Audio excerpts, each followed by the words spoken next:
City Development Corporation Board of Directors for, let's see, it's July 16th already, 2014. Let's rise, please, and we'll say the Pledge of Allegiance. I pledge allegiance to the flag of the United States of America and to the republic for which it stands, one nation under God, indivisible, with liberty and justice for all. Thank you. Have a seat. And first item of business is public comment. Do we have anybody in the audience that wants to address the board? At this point, we have another public comment opportunity at the end of the meeting. Okay. Welcome to our guests here and at home. And that takes us to approval of minutes. We have minutes for the regular meeting from June 18th. Do I have a motion to approve those minutes? Move to approve. Second. Moved and second to approve the meeting minutes for June 18, 2014. Any questions, comments, or corrections? Hearing none, all those in favor say aye. Aye.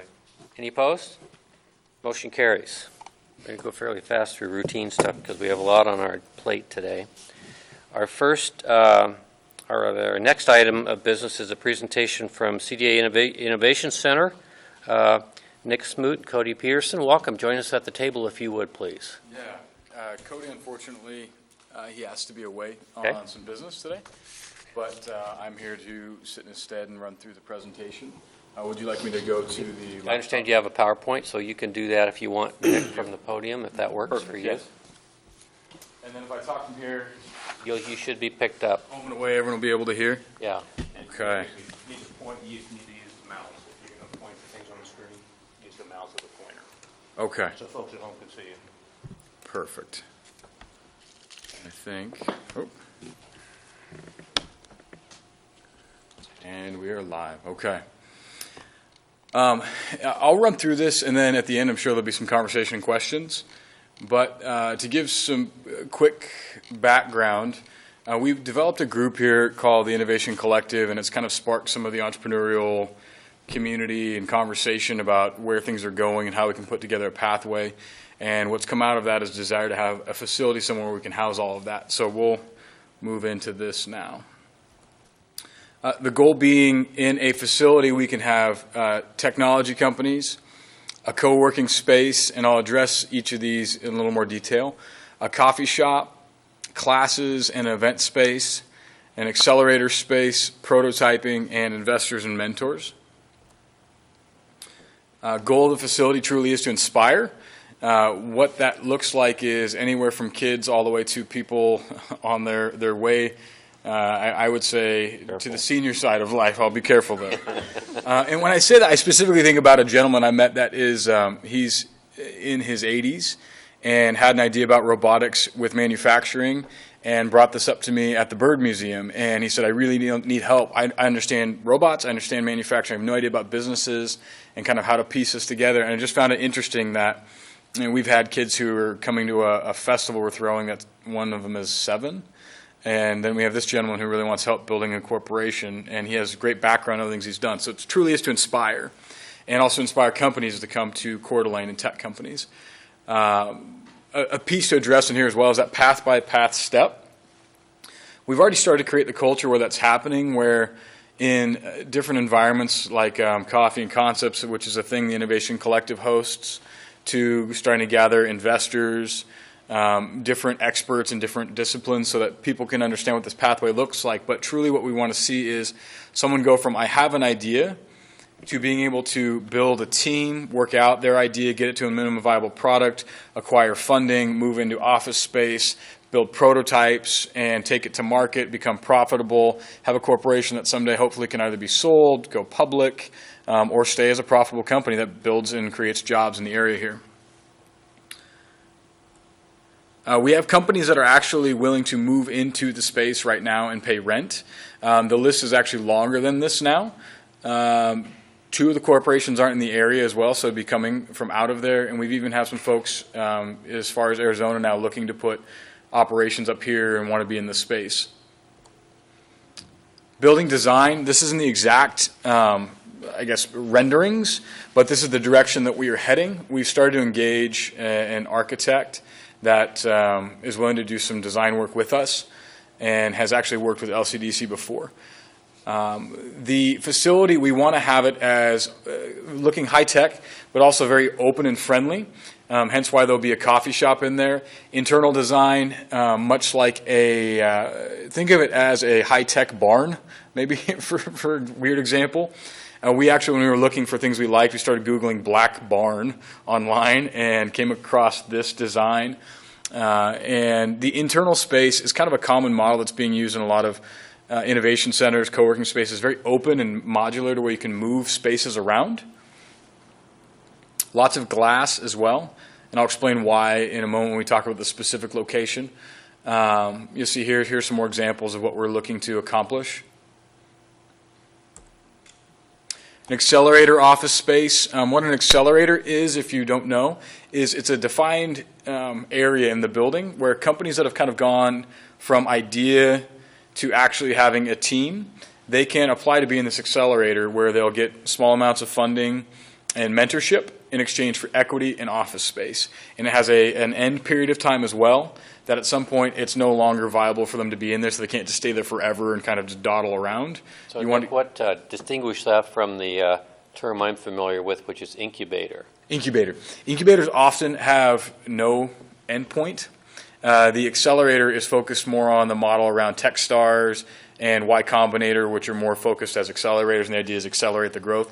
A lot of corporations have incubators internally, where sometimes they'll have companies in them for a year, 2 years, kind of incubating them and feeding them deal flow. This is, think of it like a boot camp. And it's been a very successful model that's been used that a lot of mentors participate in for different reasons, and some end up usually with equity stakes and kind of advisory or board member roles as well. Okay, thank you. And size-wise, 5 people in an office about would be the right size we're looking for that. So fairly small spaces. Co-working space. What this would look like is you can see somewhat of an example here of some of the co-working spaces, but we would like long tables, and the idea behind this is that maybe I'm an idea person, or maybe I'm an engineer and I have an idea, but I'm not good with branding, I'm not good with web design, maybe I'm poor at finance. And across the table from me is someone who has been a CPA for years and is officing out of here. Maybe there's someone who's a brand and a web designer person across the table, and you start having conversation with these folk. And eventually maybe you get a little bit of funding, except in the accelerator, you get funding from an angel investor, and you now have a company. And you can grab someone from across the table and say, hey, would you want to come join my company, or do you want to be a part of this with us? Can we hire you part-time, full-time, whatever? And even if not, people can still operate kind of their ideas out of here and continue to grow. Right now, you'll see in a lot of coffee shops, people camped out for 7 hours, 8 hours, sitting there on their computers, hosting their meetings, greeting people. And it'd be great if they had a space where there might be some actual meeting rooms and other people that could contribute. And it's low cost to have a desk there and internet, everything else. Again, a very successful concept in a lot of communities. Class and event area. We want to have space that can be expandable, but also involve smaller classes, so anywhere 15, 20 people. But we'd also like to have it be able to move some of the spaces like we talked about before, the modular, to kind of change where the accelerator and co-working might be to allow for more of that to become the classroom, and have larger settings where it's over 100 people in a room. Investor pitches there, robot competitions. Right now, a lot of the robot teams around here, they're using gyms and churches and different venues. It'd be great if they could actually do these in a space and work on their robots where there might be some engineers in there and prototyping spaces. Prototyping area, we will have a light manufacturing space. The question was, well, what kind of manufacturing will you be doing in there? Will you have large machines? Really, it's to create prototypes and to teach, and it'll be kind of a merger. We've been talking with Gizmo about this, to where we'll continue to educate children with Gizmo in the schools and everything else, but we also want to have an arm that can be more focused on the professional needs of corporations that are scaling, coming up with prototypes. Coffee. Not that I believe we need more coffee shops necessarily in town, but I think there's a specific need to have a social component to the facility that meets some of the operational needs of, if you want to pop down from your office, grab a cup, meet somebody there, or even if you want to walk into the building, I think it seems a little bit daunting that if it's an accelerator and a co-working space and tech offices and a prototyping area and there's nothing that's really just kind of to go hang out in. And our goal would be to have a hangout space in the lobby with a coffee shop that the public feel very welcome in an innovation center. Because we do view it as, and the founders of the space are myself and Cody Peterson. We've successfully sold and ran tech companies. And I'll get back into the space actually in a second, but I want to address this with the coffee shop first. The idea of the facility is that it'll move gradually deeper into the building. So incredibly public in the front with the coffee shop. Come in, work on your laptop, chat with some people, have a meeting, maybe bump into some other engineers or investors there. Move back a step, the Gizmo prototyping space, the accelerator, some offices for investors and mentors. Move back a step, the accelerator, where you're past co-working and now it's more intended for mentoring classrooms. Move back another step to now you're into the private companies. And so there will be levels of access that people have as they move through the facility, but up front we want to see this coffee shop in a space where there's an open patio out front where it's normal to see people sitting there and a part of this tech, incubation, acceleration ecosystem. Moving into the specific space that we've started a dialogue about, and this is why we're here today, is that it became aware to myself and to Cody that LCDC actually owns a chunk of property that is at the southeast end of the McEwen Park area. With this, I have started to talk to multiple different groups about this and trying to figure out what would this look like, including the Tubbs Hill group and the neighborhood around there and all the other local people to see how they feel about it. But in our mind, this is the ideal location for something like this facility, to be this beautiful black kind of shadow up against the hill, lots of glass down the side of the hill, open patio looking out kind of into that southeast corner of the park where people can walk in, go over a little footbridge onto a large patio, have their coffee. Very, scalable and somewhat quiet tech companies in there. It's not like it's going to be disruptive. And even have already talked to the neighbors that own that specific plot that I think you guys may know fairly well. And we had a great conversation. He showed me all the renovations to his home. We walked around. He's already said, I'd love to have people rent the home if they're in here. We can have people rent it. I'm even interested, he said, in selling it at some point if you guys are interested he said his atrociously high number. I don't know what that means yet. But needless to say, we became acquainted with each other in a friendly capacity. And everybody so far sees it as a wonderful use, from Tubbs Hill to Joe Morris, who represents that neighborhood group, as well as the neighbor there. Have you, Nick, talked to any of the folks back up the hill to the south and east of that parcel? Have not yet on the hillside there, but what I have done is started engaging with the Tubbs Hill Foundation, which specifically is kind of the keeper of the hill, I think, and as particular as maybe those people are. We've already committed that if this is something we can go forward with, there will be no touching of those trees already that align the street going up, because already I don't think those are even on the property line. And there's that back gully where it drops down that currently has people using it for dumping their trash and different things of that nature, that we would look to use and keep that as a little amphitheater back in there, not for music or concerts, but as a space that you can have kind of as a corporate amphitheater, go out there, have your lunch, sit and have some meetings outdoors. So again, that wouldn't be disruptive to the nature in that back corner. And more than willing to go talk to those neighbors. It's just haven't really, I viewed the larger imminent threat as Tubbs Hill Foundation and the neighbor. Well, I mention it just because there's a city pump house facility there, and when we allowed that to happen, there was some input from some of the neighbors around there, so you could expect that, I think. Yeah, and I welcome it with Tubbs Hill and everybody. So far, everyone's been very involved, and I think the biggest concern was the turkeys in the back part of the hill, which, we promised them we won't touch the trees that the turkeys live in. And ironically enough, the building, the black barn that we found, is actually modeled after the Wild Turkey Bourbon Visitor Center, so it's apparently meant to be.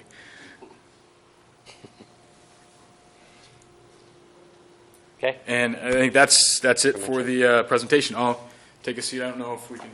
Yeah. Do you have a seat? I have one question. I'm sure you'll probably have some others.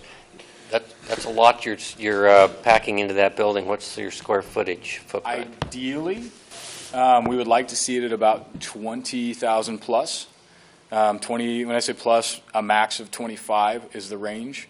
I know parking comes into play. We started talking with the city about that specifically already. I met with Warren and the planning team to kind of look at what can we do for zoning and parking and trying to drive down the parking. And do you have height limitations there? And what? Yes, there are. How many stories are you thinking? Two. Just two. Two maximum. Okay. Never anything more than that. And we would start with a single story because in our mind, we want to do a large concrete pad and keep it simple with the barn structure. And our architect is actually contacting the group that built that to try and figure out what fabric they use on the outside because it's actually a material that's almost see-through. Mm-hmm. It's a really cool concept. And we want to keep it one floor so it's simple and quick to put in and be able to avoid any kind of major installations up front of an elevator and everything else. And then if there's need, then we'll expand into doing a second floor and then be able to house more of the offices up there and keep other things downstairs like classrooms. Okay. Questions of Nick? Yeah, actually, I think you asked or answered some of it, Nick, but I was thinking about the parking on that. Are you thinking of having up front on-site parking just next to the building? Are you thinking underground? Where's your head at? Or none of the above? Ideally, we would like to, as the spot kind of L's, there's that kind of the tip of the L, treat that as parking for the facility. If need be, maybe go down underneath of it a little bit if we had to, and maybe have a little bit there. But we've also started a conversation with an assessment on the city parking there and see if they can assess what's the demand based on the lot that's over that's kind of being underutilized right now. And still a lot of the downtown parking is spread out everywhere, and people are trying to understand the model of how to use that parking lot. And see if they can actually afford allocating a few of the spots in the city lot right there. Yes, to this specific use. Yeah, okay. Deanna? I'm trying to remember. Al, do you remember what the square footage of this library is? Dave, do you remember? I don't. I can't Trying come to up with the remember, number. but it isn't a 20,000 square foot footprint. It is not. It is not, no. Total. No. Yeah, and as a point of reference, I know the Elks building is 26,000, get like 26.5 and change right around there. Yeah. And so for us, I think if it needs to be smaller, depending on, we're not at this point. That's our dreams and hopes. Yeah, that's a pretty substantial footprint on just Absolutely. one level. Absolutely, and I think the lot is large. I don't know what it can or cannot handle, and that's where we're going to start trying to dive into that. Hopefully, if we can move forward in some capacity with engineering and figure out what we can and can't do. So, Nick, are you asking LCDC to commit to something like this, or you're doing a lot of preliminary work, but Correct. You don't have any commitments on our LCD's part? I do not at this LCDC's point. part. Yeah, the request at this point is for LCDC to consider this property for this use and to open it up to kind of a public application process. Have you looked at other sites for this type of building? We've looked at a few, and I think ideally downtown is the location where something like this should exist to show off the best assets of Coeur d'Alene. And I think, it couldn't be in the educational corridor because it would be a publicly owned facility that would have it would be a privately owned facility that has public and private use. But we looked at the river as well, which is another area that I think would be a potential opportunity. But I think at the end of the day, our desire has always been to be where the culture is specifically, as we already have enough uphill battles in developing the tech community here in Coeur d'Alene. And I think to create that creative class experience that attracts the right talent as well as curates the right talent here locally, I think the closer to the downtown corridor and this area, the better.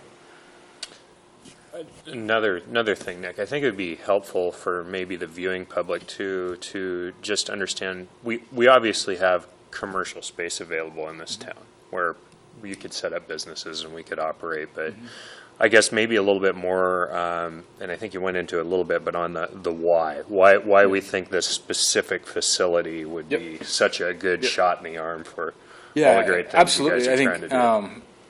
A few reasons. One of it comes down to the fact that, yes, there's commercial space that we could go, hey, this company could rent here and this one could rent there. But there's a community and a process and a pathway and education and culture that's trying to be created. Very similar to other cities who've done things like this. Randomly, a gentleman I've engaged with that was imported into Coeur d'Alene is Doug Schust, who he's from Waterloo. And they built a group called Commutech about 20 years ago. And it's eerily similar. We had some great conversations about it, and he was one of the young guys that got involved with it back in the day. That out of it has birthed multi-billion-dollar corporations. Last year, the groups that are associated with Commutech alone invested over $1 billion in tech companies in the Waterloo region. And it didn't exist before. And they had a manufacturing backbone in the area and thought, what could we do with this to kind of iterate? He said, oh, that's very cool as a building. He goes, at one point we acquired a 150,000 square foot facility and partnered up with Google and Facebook at the time, and they all rented sections, and it was some form of factory. And truly to address the question is that it is culture. You spread this out and you start losing pieces of it to where it becomes harder to keep it as a pipeline. And the more intimate you can have it, the better, and that's why there's corridors or sections in cities that kind of pop up as those areas. Venice and Los Angeles is one of those areas that's popular for technology right now because they're all together. The restaurants are there, the pubs are there. They find office space that can be all near each other.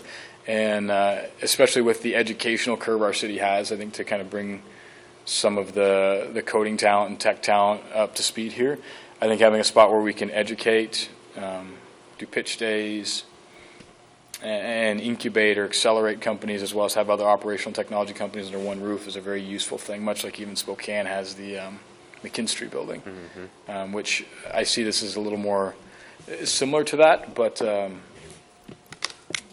maybe, I don't know their day-to-day operations, or I know some of it, and I don't want to address what they do or don't do, but I definitely would like to see an active role of the public in this facility, which I don't know if McKinstry has that much of an active public relationship.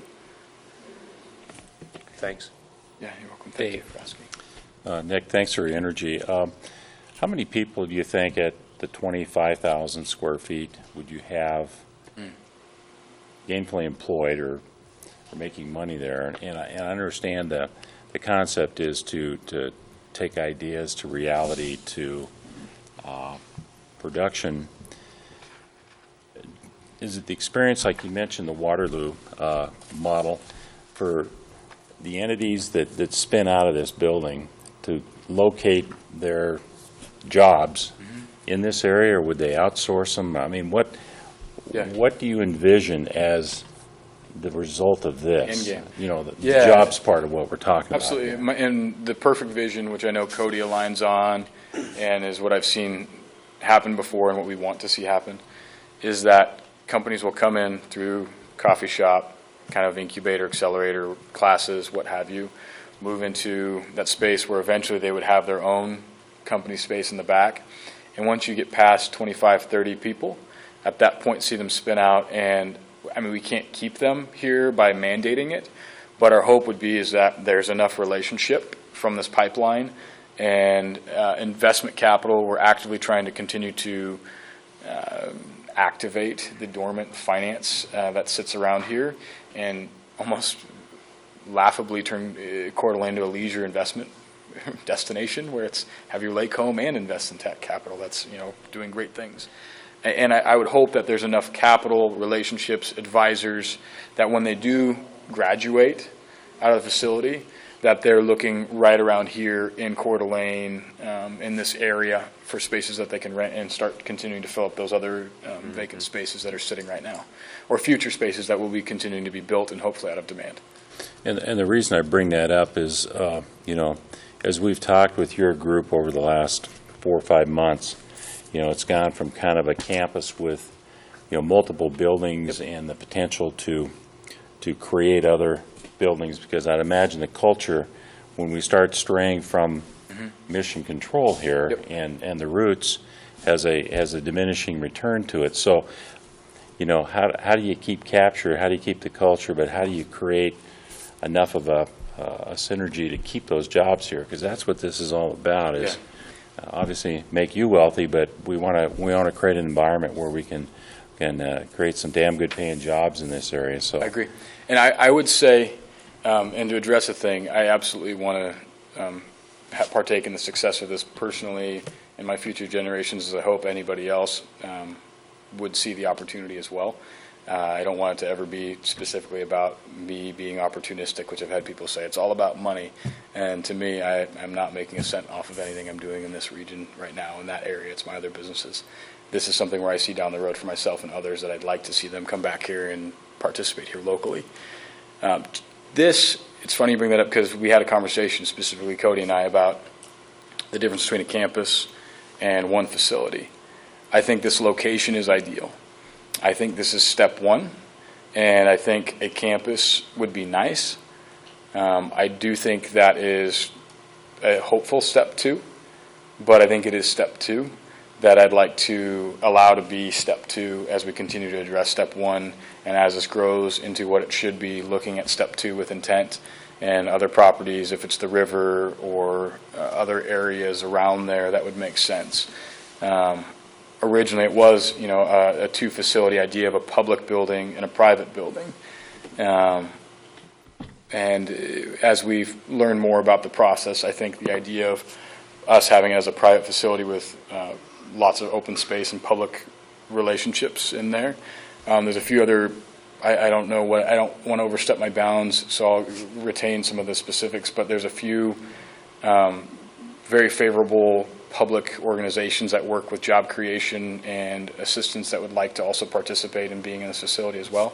So I see it as kind of a gathering of that and hopes that we continue to graduate them out and a tech campus becomes a demand, that there's a company with 50 employees going busting at the seams in the back going, we need a place, and they'll go do the next facility and have us intentionally sit down again and address the next phase. Okay, thank you. Nick, have you thought through what the ownership model would be for this facility? Yeah. Profit corporation, nonprofit corporation? I'm up for insight and advice, but at this point, the idea is that it'll just be a for-profit corporation that owns a building and has a tenant relationship with companies that are in there and has the discretion to allow for others that we think are appropriate to do lower rent or no rent, being public organizations that we want in there and have kind of the scalable play. Okay. Other questions? Nick, like Dave said, we do appreciate your energy. It's a very interesting concept. It's exciting, and it's an exciting one. So we'll continue to be all ears here. I don't know if there's any particular action item here for tonight for us, but And what would be a next step in trying to move it towards maybe a public application process or a decision from the board? well, if I could start off with that, and Tony and others can chime in. I mean, in order for us to do this, we have to go through a fairly complicated process of asking for RFPs, and you'd make your proposal. Yeah, Danielle. That's a little bit more simplistic if it's a nonprofit corporation. So I think that maybe the next step would be to talk Maybe some and about at this those point- dynamics, about what the statutory requirement. For-profit. But if it was not, I think he said it was open to Yeah. ideas. Open to guidance. At And this it- point, the reason why Cody and I have just decided to go down that road, it seems cleaner and easier. But at the same time, there's nothing that would stop us from putting on brakes. We haven't even formed the corporation yet. you can still obviously collect rent for your space. It's just, it's a nonprofit model as opposed to for-profit. Yeah. But good point, Danielle. There's quite a number of issues that really probably have to be addressed. The parking is an issue with a building that size. The city has parking available right now, but 20 years from now, the city may not have parking available in this location. It's originally, when we purchased this ground, it was with the idea of generating a city campus area that would allow for potential growth of City Hall and growth of this Tubbs Hill, McEwen Park campus. And so I think we'd have to take into account the long-range effect to the city, because something that would happen right now may impact a building of this sort would definitely impact the parking. There's no question you don't have a 20,000 square foot building with this kind of activity going on without a substantial need for parking. Of course, you have that in the downtown corridor with the other parking.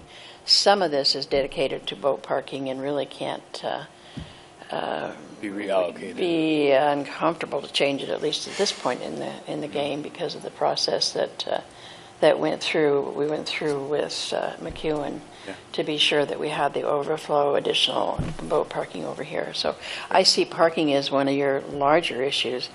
I think also, and just based on my years of experience with a lot of folks standing in front of me as a councilman, protecting their neighborhoods, I think that one of the things the neighborhoods don't want is to have overflow parking in front of their homes and so on and so forth. So that becomes kind of an issue. Well, it will be a big issue based on what we went through just to put a water facility there. It was quite a little war and took quite a little energy to generate that. And part of that was we kept that water facilities fairly low so that people could look over the top of it as they came off the hill. Yeah. This, of course, would be a substantial change in the view. So I would suspect that we will hear from the neighbors pretty strongly and it would require a zone change.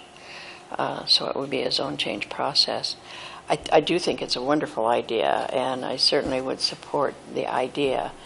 I'm not too sure I could support the location for the idea just because of the long-range planning that has really been in place by LCDC when we started to acquire those properties. That doesn't mean, that I'm not open, but I just think that we need you need to understand some of the dynamics that have gone before. Absolutely. That put us in the position to purchase that ground Yep. and add to the eventual growth of our city. We know our city's going to grow. Yeah. We know our needs for City Hall is going to grow. We know that right now it's pretty well maxed out, so in the future, if we need more growth, we may have to go that direction, and that's going to require more parking and more facility space. So that was kind of in the mix when we first started the process of acquiring that. That's something that we really should take into account, and you really need to take into account too. Is there a location for something like this that would allow your growth to be better than what would be somewhat limited here? I think we're willing to tackle the parking thing, and even with the city have started to talk on zoning and figure out ways we can hopefully encourage the biking internally and try and get the number of stalls down. But at the end of the day, for us, the facility in our mind is the future non-negotiable. The location is the negotiable. I think this location is the preference based on the culture we're trying to create, and based on, I think, anybody who knows Coeur d'Alene at all. Well, it's probably one of the most prime pieces of property in the city of Coeur d'Alene. Exactly. If not the most prime, Exactly. vacant, so to speak, Yep. piece of property in the city. So obviously it would be ideal for many uses. I agree, and I think it's a much better use than high-rises or sheds to house lawnmowers, and builds an economic engine that if we can produce 2 or 3 companies that are providing hundreds of jobs and millions of dollars into the economy, or collectively there's 40-some million dollars represented in successful exits in tech companies, and the game's just getting started for kind of trying to build that world here. And I'd like to see, ideally, that represented somewhere near this downtown corridor. And I think, as you know, the space is very limited in this downtown section. And that's the spot that we would hope. But again, the facility is what the future non-negotiable is, not the location. Well, I certainly applaud your thoughts and ideas and direction. You're you. going for the facility, and I would hope that a good location, if this is not the location, could be found that would give you what you need for the growth that you need. So Perfect. Thank you. go for it. You guys are great. Appreciate you guys listening. Other questions or comments? Okay. for action or anything, so I guess not. Thanks, Nick. We appreciate your Nick. time, the Thanks, guys. information. Thank you. Keep talking to us. Will do. Okay, takes us to committee reports. Finance, and Commissioner Caldwell is out of town today, so Tony's going to take that lead. I will pinch hit since the All-Star game was last night. Anybody need a copy of the?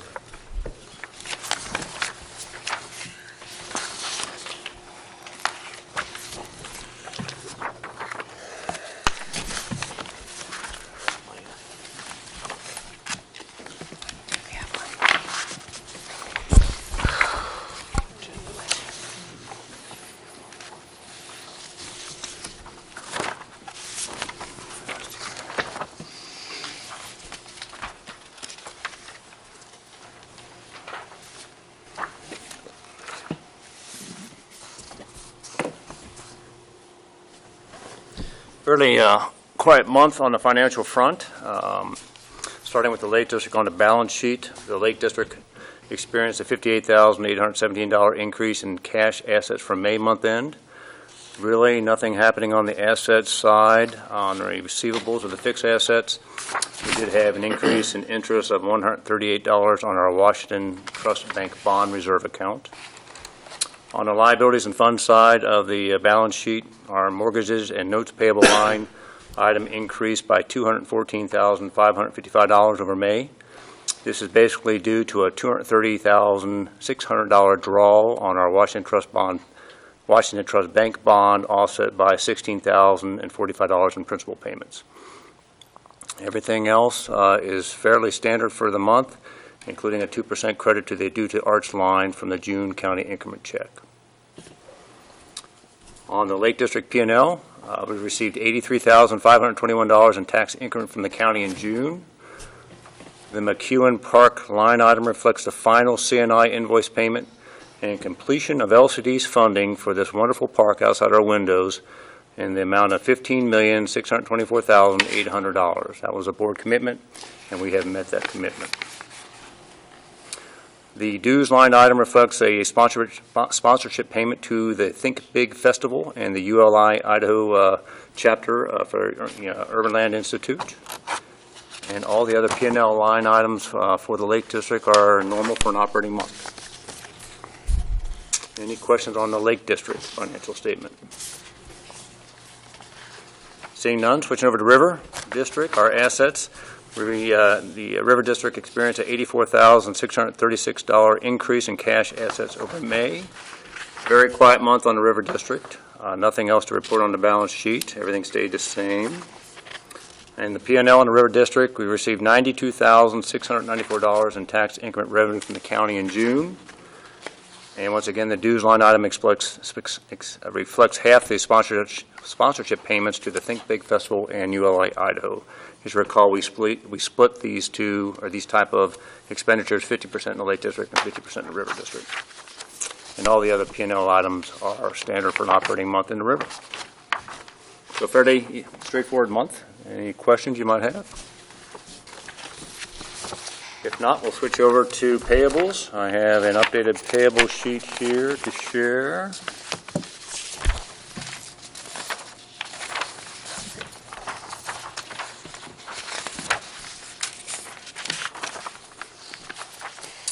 On the payable side, we have a Elam and Burke General Counsel legal bill of $166.50. A Holly Troxel, a General Legal Counsel bill of $1,242. Molitor and Associates Government Relations, a monthly invoice of $1,847.99. Then the bottom of the payable sheet gets a little more complicated. This is a listing of our semi-annual debt obligation payments. As you recall, we make payments on these debt obligations, the IRAs, OPAs, and DDAs, twice a year when we receive the large increment checks from the county, which happen after the two payments. People pay their taxes in June and in December, and then they pay in June, so we get the money the month after. So you'll see the listed debt obligations that the LCDC has. For the Chamber DDA, we are going to make a principal payment of $1,452.33. The ice plant IRA, this is an all principal payment since our interest payment cap has been hit of $16,583.77. The 609 Sherman Avenue Lofts IRA will have a payment of $28,191.90. Riverstone West Phase 1 OPA will have a payment of $121,450.63. Riverstone West Phase 2 IRA will have a payment of $3,928.53. The Mill River Seniors Apartments IRA will have a payment of $6,540.86. The Riverstone West Apartments IRA will have a payment of $6,275.87. And finally, we have our semi-annual payment to Washington Trust Bank for our Lake District bond line of credit of $1,040,000. All in total, the payables for this board meeting are $1,227,680.38. I know that was a lot. I'd be happy to answer any questions you might have, but I would look for a motion for the financials and the payables. Tony, before you do that, I'll declare recusal on the payables for 609 Sherman, the Riverstone West and Phase 1, Phase 2, and the Mill River properties. Historically done that even based on prior representations of those entities on unrelated matters. Motion to Justin. approve the financials and payables for June. Second. Moved and second to approve the financials and payables. Any discussion? Seeing none, all those in favor say aye. Aye. Any opposed? Motion carries.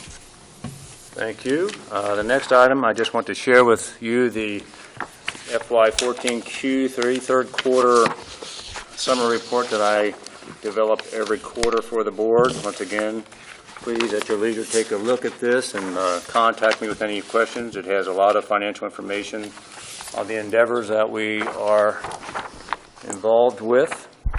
I will not take the time today to go through it, but if you have any questions, please let me know. With that, the next item under the Finance Committee report is the LCDC draft fiscal year 2015 budget. Give you a little brief handout here. The document I'll be talking from. Just a reminder to the board and the audience is that under Idaho urban renewal law, urban renewal agencies are required to prepare and finalize budgets prior to September 1st of each year. So the process is that the LCDC board reviews draft budgets at the July board meeting, and then we publish the budgets, and we come back for a board budget hearing in August, and then we share the approved budgets with the city by September 1st of each year. So today I have a draft budget to present to you that the Finance Committee has gone through in detail, and I will share that, and then I will look for a motion that you will authorize me to go ahead and prepare the budget as draft. If we make changes to it today or however it comes out to the end of the meeting, I will publish that, and then we'll have a public hearing on that budget in August. So with that said, I'll run through the budget here. I have a few copies for the audience if you kind of want to see what we're going to be talking about.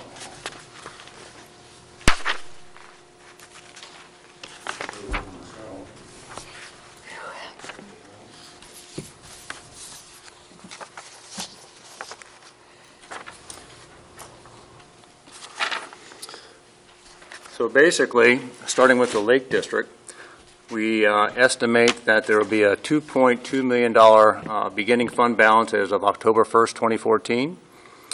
We anticipate revenues of $6 million, a little over $6 million, expenses of $6.3 million with an ending fund balance of $1.9 million. So I'll go through that in a little bit more detail now. So the revenues that we anticipate for the Lake District include $4.3 million in estimated tax increment funds, $143,000 in property rental receipts, interest funds about $2,800. We plan to make a Washington Trust Bank bond draw of $1.25 million, And we have capital acquisition financing of $350,000 in that revenue estimate. For the expenses for the Lake District, the administration is about $90,000. Service and supplies is $1.9 million, and capital acquisition and property debt service is $4.3 million. So that's how the numbers work out for the Lake District. So once again, in summary, we start out at $2.2 million in estimated fund balance. We add about $6 million. We expend about $6.3 million, and we end up about $1.9 million is the estimate. I have a few more thoughts to share on that, but I'll go through the River District overview first, and I'll get into a little bit more detail. For the River District, we anticipate a $4.1 million beginning fund balance as of October 1st of 2014. We anticipate revenues of $1.9 million, expenses of $1.5 million, with an estimated fund balance of September 30th of 2015 of $4.5 million. So on the revenue side in the River District, we anticipate $1.9 million in estimated tax increment revenues, interest funds at about $3,700, and capital acquisition financing, no capital acquisition financing. So the total for the River District would be $1.9 million in revenues. Expenses, administration would be $90,000. Services and supplies, a little over $1 million. And capital acquisition and property debt service of $400,000. A few other key elements I'll just share with you regarding the budgets. On the revenue side, for estimating these revenues, I'm using 2013 levy rates that are used for the applicable taxing entities. Since we don't know what the future levy rates are going to be, we stick with 2013 to be conservative. For 2014, preliminary assessment values show the Lake District experienced a $20.7 million pre-Board of Equalization property value increase over the previous year. So that means property values have gone up, according to the assessor, by a little over $20 million in our district, in the Lake District. And in the River District, a $16.3 million increase over pre-Board of Equalization property value increase. So the Board of Equalization is the county commissioners. People can contest their assessment, so that may or may not change, but that is the valuations we have right now. So those value increases, or value assessment values, dictate into the estimated tax revenues of $4.3 million for the Lake District and $1.9 million for the River District. I mentioned that we are planning on a $1.25 million bond draw on the Washington Trust Bank line of credit for the fiscal 2015 year. Public art on the expense side, 2% of the tax increment revenue transfers to the City Arts Commission for future public arts projects located within the LCDC district boundaries. For this budget year, we are anticipating about $87,000 for the Lake District and $40,000 for the River District. The professional services line item has professional services fees for accounting, which is Gorley & Associates, legal counsel, which is Holly Troxel and Elam & Burke, external audit, community relations, which is Range Northwest Incorporated, and government relations, which is Molitor & Associates. On the expense side, I have funds in for planning. Funds are budgeted for planning expenses for district-related initiatives. For example, in the Lake District, we have $90,000 budgeted for the Four Corner Master Planning effort that the board approved. And I also have $250,000 in the River Districts towards engineering planning for proposed South Tees Way roadway improvements. This is in working with the city. As you recall, the city has some plans to redo South Tees in the future using KMPO funds and federal funds, and they've engaged JUB to do some of the pre-planning for that, and they will look to this organization for potential help on that front. So I went ahead and put some money in the budget in case you so choose to assist the city in that endeavor.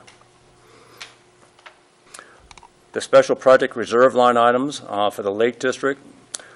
This line item includes funding for potential demolition of certain properties, possibly the 712 and 722 Young Avenue properties that pertain to Mr. Smoot's presentation here tonight.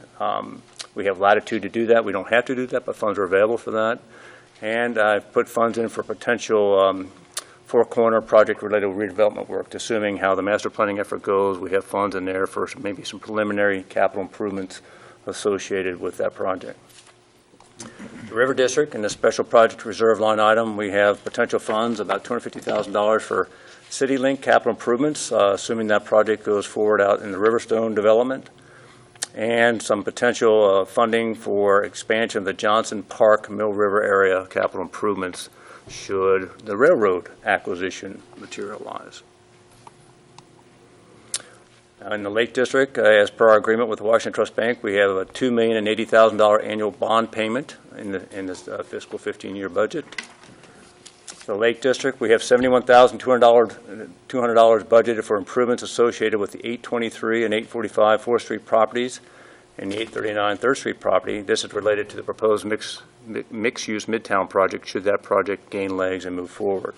That would be for the demolition of the buildings up there and improvement to the parking lots as per the plan.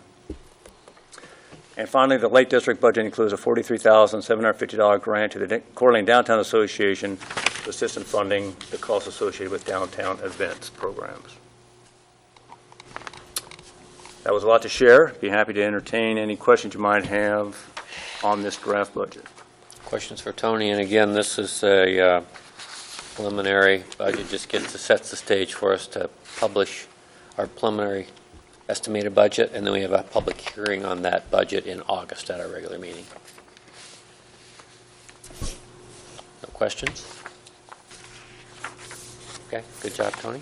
So I just would like a motion. Need a motion I've to... drafted a draft motion for your entertainment, authorizing the LCDC Executive Director to publish the proposed FY15 draft LCDC budget as presented in the Coeur d'Alene Press prior to the August 20th, 2014 budget public hearing date. Make that motion. So moved. Is there a second? Moved and seconded. I didn't. Who seconded? Scott seconded it. Scott. Deanna moved. Approval. Okay, any discussion? Hearing none, all in favor say aye. Aye. Any opposed? Motion carries. Thank you. Moving on to the next agenda item, concerns a recommendation from the Finance Committee for demolition of 518 North Park Avenue residence. And Jeff's ahead of the game on me. He is showing a slide behind you to kind of get everybody dialed into where this property is. The blue arrow depicts the property in question. It's along Northwest Boulevard. You can see the skateboard park at the bottom of the slide. These are the 10 property parcels that LCDC owns in that triangle. Our property manager, Gary Frederickson of Vista Property Management, has shared with us that this this building is in dire need of improvements. It is vacant right now. It's costly improvements, and this is, as we've asked Mr. Frederickson in the past, to prioritize potential demolition opportunities on that block as we move forward. This is the next one on the list that he had recommended several years ago, should the opportunity arise. It is in poor shape, costly to repair, and the Finance Committee has looked at this, and they asked me to maybe check and see what kind of demolition costs might be out there. So I did a little perusal and contacted 3 demolition firms for demolition bids. Only one firm supplied a bid. That was Cannon Hill. They submitted a bid of $5,970, $5,000 for demolition, $470 for asbestos sampling, and $500 for fill dirt needed to fill in the small basement. So a total of $5,970. The Finance Committee recommends that the board agree to move forward with that demolition, and if so, it would require the prepayment of the loan that currently exists on that building with Washington Trust Bank, which is due about a year from now. The balance is $140,000, and there's no prepayment penalty with that note. So that is a recommendation from the Finance Committee for your consideration. So just a couple of comments as we considered this. As Tony mentioned, it's got some repair and maintenance obligations looking at us that really probably aren't warranted. And there's a picture of the. Is that it there, Tony? I guess That's it. That's not. We don't have snow out there right now, which some people would like to see, but it's. Actually, it looks better in the picture than it looks in real life. That's a dated picture.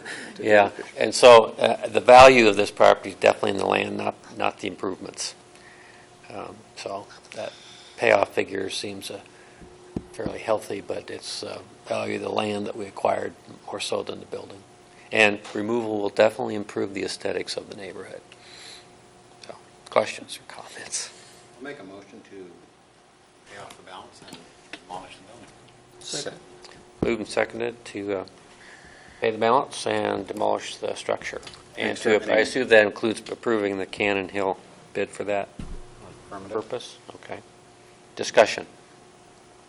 We have been getting comments that some of those buildings need to go because they're looking pretty bad. Yeah, So- it's the last of the really sort of rougher looking buildings down there, houses. Our efforts are going to include trying to retain the healthy trees. Has there been a tree survey done there? Are they all healthy? They all keepers? I will run that by the Parks Department. Yeah, tree specialist. And as we know in the past, I'll contact the Restore organization to see if they want to high grade the building before Cannon Hill gets a hold of it. Okay. So in the past, they've been down there and kind of taken some things out of it that they can reuse, so. And it has a basement, that's with the fill? Okay. Now, do we plant grass back on Yes, we do. do we irrigate that? We haven't irrigated it yet. We've been trying to avoid that expense, so we've worked out deals where surface water is applied by other neighbors, kind of working out Irrigated deals. sporadically, but not installed irrigation systems. So this type of weather must be pretty brown areas around. It's pretty tough. One of them, the oldest one we cleared off, looks pretty darn good. The last one we did needs some help still, Yeah. Tony. We're working that issue. Mhm. Other comments or questions? Hearing none, all those in favor of that motion say aye. Aye. Any opposed? Motion carries. And finally, Mr. Chairman, on the committee report, fiscal year 2014 audit, the Finance Committee has met on this issue, and they recommended LCDC engage Magnus and McHugh for LCDC's fiscal year 2014 audit. Mr. Scott Hoover, who is in the audience this evening, is a CPA and Audit Assurance Services Manager for M&M, will be the lead auditor for the audit. The Magnus and McHugh engagement letter contains all the necessary requirements for the fiscal 2014 audit at a proposed cost of $12,000. Finance Committee recommends that we engage Magnus and McHugh. Chair will entertain a motion. So moved. Second. Moved and seconded to retain Magnus and McHugh once again for our annual audit discussion. What was our price last year? The price last year was $12,400, so it's down a little bit. Other questions or comments? They do a great job. I think it'd be a lot more expensive if we brought somebody new in, so. Yeah, the historical, institutional knowledge is a big part of this. Okay, hearing no more discussion or questions, all in favor say aye. Aye. Any opposed? Motion carries. Thank you, Tony. That was a lot to put on you. Rod owes you. Yes, he does. Okay, Housing Committee, Commissioner Goodland. Yes, we actually met with some of the folks in the housing business in Boise and talked about some of the issues that have come up. In the housing venue has changed, the funding venue has changed, the financing requirements have changed. So we're kind of working through some processes to see what it will take to meet those financing requirements and get in the application queue. Of course, they always have to compete for those funds, so we have to do the best we can to make sure we're matching every bullet point, every possible bullet point that could bring that funding to the project. They did say that with this, because it's taking some time to do these things and maybe some possible changes to the plan, some small changes to the plan, that they would not be applying in September. So if we can meet some of those requirements, and if it works out, then the application would be in probably February of next year. So that's kind of where we're at right now. It certainly is moving forward, but it's not moving very quickly. Government slow. Pardon? Government slow. Government slow, yeah. Well, changes made it difficult, so there's definitely some challenges, but I think it's going to continue to be a great opportunity and project. And to clarify for the folks at home, we're talking the Midtown workforce housing. Oh, I'm project. sorry. I should have said that. You Thank said you. it, I missed it. so- Yeah, well, I probably didn't say it. I just was thinking, I guess I wasn't thinking. I should have said it. But this is the Midtown project, folks. Any questions of Deanna? Not any, yeah, that's it, Dan. Thanks for that report. Okay, parking. Tony. Commissioner Jordan asked me to share with the board in his absence that he has nothing to share. The committee has nothing to share, and they haven't, the city's parking commission has not met recently, and they won't meet until early fall. So kind of quiet on the parking front. Okay, thank you for that. Communications Committee. Dave. Thank you, Mr. Chair. I wasn't able to attend last month's meeting in which Eden from Range was here to explain her proposal that the Communications Committee had worked with her.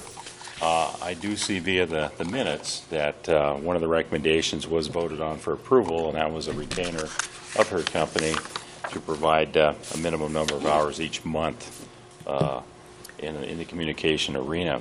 I do see, too, by the recap of Tony's stellar notes that the discussion was pretty lively and asked Eden to go back and do a little bit further digging on the surveying proposal, the deliverables, the company, the costs, and I think she has done that. She is here in the audience tonight, and would like to invite her to come join us, Eden, and bring us back up to speed as to what you have learned since we last met. Welcome, Eden. Thank you. Thanks for having me back. I did do further digging after I left and got a couple of extra proposals. I had originally contacted the University of Idaho with the idea that Vision 2030 had used them and that keeping the money local. But I went and got a couple proposals from Spokane, one being from a firm that I've worked with before called Strategic Research Associates, and the second one is from Robinson Research. And I have not worked with Robinson Research, but have heard wonderful things about them, and several people I know have worked with them, including the Chamber of Commerce has worked with them. Steve Wheeler worked with them. Not Steve Wheeler, Steve Wilson worked with them when he was with the resort. So I believe in front of you, you will have the levels. So strategic research came in. The way this pricing works out is the research costs are what the firm costs are, and then there are costs in addition. $1,000 is what we feel is the time that we will spend on the project in total, and then some slight administrative costs from our end. So strategic came in at $26,500. Robinson came in at $14,600, which I was very surprised by, and University of Idaho was $24,500. Based on what I've heard about Robinson and based on the pricing benefits that they've presented, I would recommend that if you approve to go through with the research project, which I think will be of great benefit to you as an organization, to utilize Robinson for the service. Now, there were some questions asked last time about the process involved in the research project, and the first thing that we would require is that the research firm meet with the communications committee to come up with what are the goals and objectives, what are we really trying to accomplish, why are we doing this, and it is their responsibility to formulate the questions based on their knowledge of how to ask and what to ask to get to the end results. So they would be submitting drafts. Eden, in your experience with using the surveys, to get 600 actual responses, how many people do they actually have to call? What's their success rate? So it's not just 600. I'm sure it's probably 4 times that. Now on theirs, they say they're going to do a 600 sample telephone survey. The quotas are to be determined. So Strategic Research had a quota in their proposal where it was 350 response quota. They would get 275 responses from within the city and 75 from outside the city. In Robinson's proposal, they basically said quotas are to be determined, but we're looking to do a 600 sample telephone survey, and we'll get to the final quota once we meet and figure that out. So can you I would say it would probably be around the same as strategic to get 350 responses. Now, I still think they're going to have to call more than 600 people, Yeah. but Okay, and then all of that's determined, I guess, the window that they actually call. They probably do it pretty hot and heavy over a fairly short period of time. Right. So that it doesn't have that time element of dilution. Okay. Dave, Yes. I can anticipate that if they've set their cost based upon their sample number, there may be some resistance to increasing that sample number at that cost. Yeah, I mean, I was shocked by their cost. I truly was. Depends on how they're pricing it out, but I would think the number of calls you're having to make has to be a big part of how you set your pricing, right?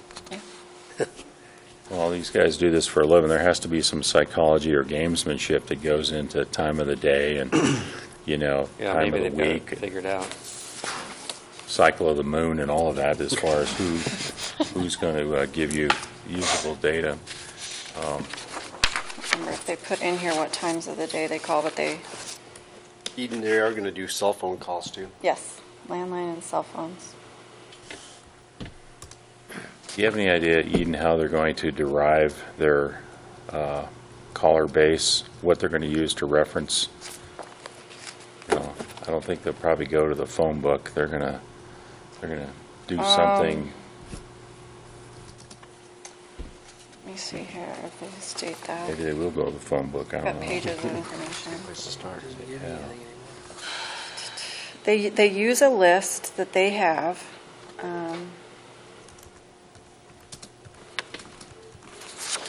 So do they state what demographic they're trying to find, or is it pretty general? or No, we're just just trying to get a representative sample, so all different All different ages and demographics. genders. I guess the caveat is a good portion of them live within the city. So there will be a portion within the city, and then there will be a portion of greater Coeur d'Alene. Greater Coeur d'Alene area. Okay.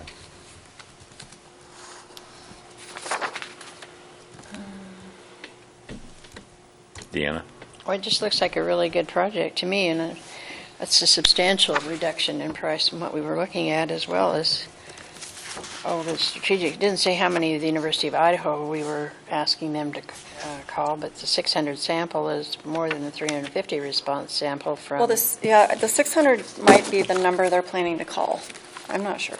I mean, that's where it becomes a little bit concerning, is it? Yeah. If And you're that could actually be looking at like 350 response, Denny's saying. that might be 900 calls. So we probably should get a little clarification on that if we can. And we can for sure. So they're saying, we recommend conducting a 600 sample telephone survey. Specific quotas will be set for inside and outside the city limits. What that could be saying is that of the 600, we have 75% of them in the city and 25% of them out, too. But they have to get a certain number of respondents to make a valid sample. So I think we need to clarify this a little bit with them. I agree. I think I've heard good things about Robinson. It's a name that's been around a long time. So it seems like it's worth pursuing. They do good work. Yeah. But I don't want to have to come back next month and say, oh, by the way, to get to 300 calls that we've determined, it might take more calls. 300 actual responses, it might take more calls. Therefore, your price is going to go up. So The potential demographic, I guess, of the city and the immediate area, I don't know how many people that represents, but I would think Coeur d'Alene is, 48,000 people right now. It's And 44. well, that's from the last census. I think it's grown a Last little bit. census. But I don't know what then the Coeur d'Alene area represents, something within 10 or 15 miles. I mean, it could be a 70 or an 80,000 population if they extend it out without going too awfully crazy. So we take that number and then we try to get a number of responses across the entire demographical spectrum there to give us a representative sample. And I'd be really interested to hear the statistical logic as to how many responses do you need to actually have a relatively accurate sampling of what the public perception, the public knowledge, the public input is on the questions we're going to ask. So I don't know if we need to delve into that. I'd feel more comfortable if I knew a little bit more about the mechanics of what's going to go on, because I know my reaction when I get called at the dinner hour trying to respond is pretty negative. So this says, something right here says, our in-house data collection department strives for the most accurate sampling possible. When clients pay for 600 surveys, they always receive 600 completed surveys. Oh. So they're talking about completed Yeah, surveys. that's completed survey. That's the That's case, true, that's a then, great that's, deal. yeah. Okay. Other questions? So that seems like that resolves our issue. Yeah, that resolves what is the final number? It sounds like 600 is the number that they feel is their They'll provide us responses. statistically provided responses is the number that represents the demographic sampling for accuracy. Okay. So what's the will of the board? I would say if that is the case, I'd make a motion that we approve the contract range. If in fact we're going to deliver up to 600 of the Using completed Robinson. surveys. Using Robinson Research, yes. Second. Been moved and seconded to engage Range using Robinson Research for this public information survey, provided we have 600 completed responses as a part of the contract. Any discussion? The next step after this part then would be to have communications formulate the ask. What Right. with Eden, and of course, would Robinson participate in that too? Oh, Eden? absolutely. Their Yeah. responsibility is to create the actual, It's 25 questions? questionnaire. Okay. Well, they said 30. 30, yeah. So we'll have to solicit input. What do you want to know about yourself? And So it's actually 36 questions. 36, okay. Okay. And we can modify that, I mean, if we think that's too many, or, I mean, they're the experts. They've been doing this for a long I time. would think it'd so. have to do with more the time involved that you're asking the respondent, how long is this going to take? And I think there's some different ways we can travel on that. We can have up to 36 questions. I think it's, something we reconvene the communications committee to work through those details. Okay. Any other comments or questions? Clarification, I did not hear a second. Did I? Scott. Scott did. Second. Very soft-spoken tonight, Mr. Hoskins. And I'd like to read the motion again to see if I captured it. So motion by Commissioner Arman, seconded by Commissioner Hoskins, authorizing LCDC to engage Range Northwest to engage Robinson Research for the proposed survey, provided LCDC has 600 completed responses in the statistical outcome. Is that pretty good? Good. Did you want to put the dollar amount in there then, or is it just? Yeah, per I'll put in there proposal? as a proposed, yeah. Right. Okay, I got the gist of it then. All right. Anybody else? Call for the question here. All those in favor say aye. Aye. Any opposed? Motion carries. Thank you. Thanks, Eden. And our powwow. Okay, anything else, Mr. Patzer? Good for today. Thank you. for that. Be looking forward to meeting on communications. It looks like we have some work to do. Jobs Committee, Commissioner Harmon. We did not have a meeting since the last LCDC meeting, so there's nothing to report other than the fact that I know Tony has been in active discussion with a number of people with the various organizations around the community, so we'll see what happens. Thank you for that. Tony, Executive Director's report. Just wanted to review the goal status, and Jeff, if you could throw this slide up on the screen, I can share these guys with you guys. You can share that. Basically, it'll be a quick conversation. As you see, I think we're in pretty good shape on the goals that we've outlined for the fiscal 2014 year. This is our third quarter. We have one more quarter to go before the end of this fiscal year. The only change I made from the last time I visited with you on this matter is that I've tabled the one item under workforce housing, under the Housing Committee. This would be the LCDC Workforce Housing Project Opportunities Identified. Further, at the annual retreat, the board removed this goal from fiscal 15, so I thought we probably just should table it for this year, and since the board has changed its strategy revolving that opportunity. Otherwise, I think we are in good stead across the board and making progress on all the the technical goals that the board has identified. Just one point of clarification, if necessary, that did not include the Midtown workforce housing, and I see you've got that down low. Line 2 on that one, under housing, is that we're still working aggressively with our Midtown partners. Okay. But that's all I have, Mr. Chairman. Any questions of Tony? Tiny correction. Uh-oh. The Jobs Committee under responsibility. Yes, I will add that. I should change that. I did not change that to full-fledged He should jobs. be before my initials.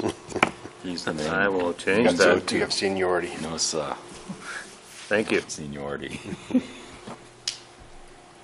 And let's see, didn't we put, isn't Justin on there? I'm on there So as well. Justin's on there instead of me, Okay, too, so I come off there. okay. That's a good catch. I can be ad hoc if called upon. Double ad hoc. Good You just have catch. to Ad hoc recuse to the ad hoc. Ex officio to the ad hoc. How about that? Recuse yourself. Ad hoc squared. Oh, we do work for those guys. Sorry. Okay, That's a good thing. Board Commissioner comments? Any comments from the commissioners? It's summer. It's summer. Public comments. Second to last chance, gentlemen? No? Okay.